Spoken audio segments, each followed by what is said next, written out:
Welcome to I news. Hyderabad ను ప్రపంచ స్థాయి నగరంగా తీర్చిదిద్దాలన్న లక్ష్యంతో తెలంగాణ ప్రభుత్వం మరో భారీ నిర్ణయం తీసుకుంది. మూసీ నది పునరుజ్జీవానికి తొలి దశలోనే 7,345 కోట్లకు పరిపాలన అనుమతులు ఇచ్చింది. ఒకవైపు ప్రభుత్వం దీనిని హైదరాబాద్ భవిష్యత్తును మార్చే ప్రాజెక్టుగా చెబుతుంటే, మరోవైపు మూసీ పరివాహక ప్రాంత ప్రజలు మాత్రం అభివృద్ధి పేరుతో మా ఇళ్లు కూల్చొద్దు అంటూ ఆందోళన వ్యక్తం చేస్తున్నారు. అసలు ప్రభుత్వం ఏం చేయబోతోంది? ప్రజల అభ్యంతరాలేంటి? పూర్తి వివరాలు ఇప్పుడు చూద్దాం.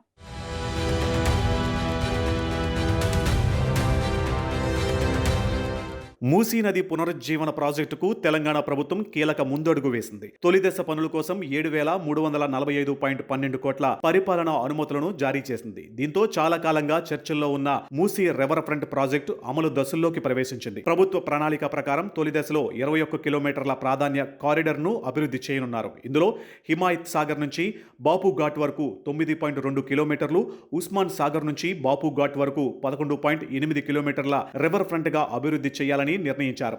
ఈ ప్రాజెక్టు కోసం అవసరమైన నిధుల్లో 4,500 కోట్లు ఏషియన్ డెవలప్మెంట్ బ్యాంక్ ఏడీబీ రుణంగా, మిగిలిన నిధులను హెచ్ఎండిఏ లేదా టీజీఐఐసి ద్వారా సమీకరించేందుకు ప్రభుత్వం అనుమతి ఇచ్చింది. పనులను ఈపీసీ విధానంలో చేపట్టి మొత్తం ప్రాజెక్టును పర్యవేక్షించేందుకు ప్రత్యేక ప్రాజెక్ట్ మేనేజ్మెంట్ కన్సల్టెన్సీని నియమించనున్నారు. ప్రభుత్వం చెబుతున్న దాని ప్రకారం ఈ ప్రాజెక్టు లక్ష్యం కేవలం మూసీ నదిని అందంగా మార్చడం మాత్రమే కాదు, మూసీ కాలుష్యాన్ని తగ్గించడం, మురుగునీటి శుద్ధి, వరద ముప్పును నియంత్రించడం, నది ఒడ్డున గ్రీన్ కారిడార్లు, వాకింగ్ ట్రాక్లు, పార్కులు, పర్యాటక కేంద్రాలు, ప్రజలకు వినోద ప్రదేశాలను అభివృద్ధి చేయడం కూడా ఇందులో భాగమే.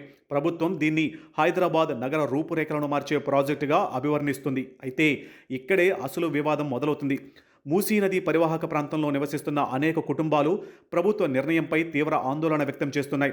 రివర్ బెడ్ బఫర్ జోన్ పేరుతో తమ ఇళ్లను కూల్చివేస్తున్నారని, దశాబ్దాలుగా నివసిస్తున్న పేద కుటుంబాలకు ముందుగా పునరావాసం కల్పించకుండా ఖాళీ చేయించాలని ఒత్తిడి తెస్తున్నారని వారు ఆరోపిస్తున్నారు.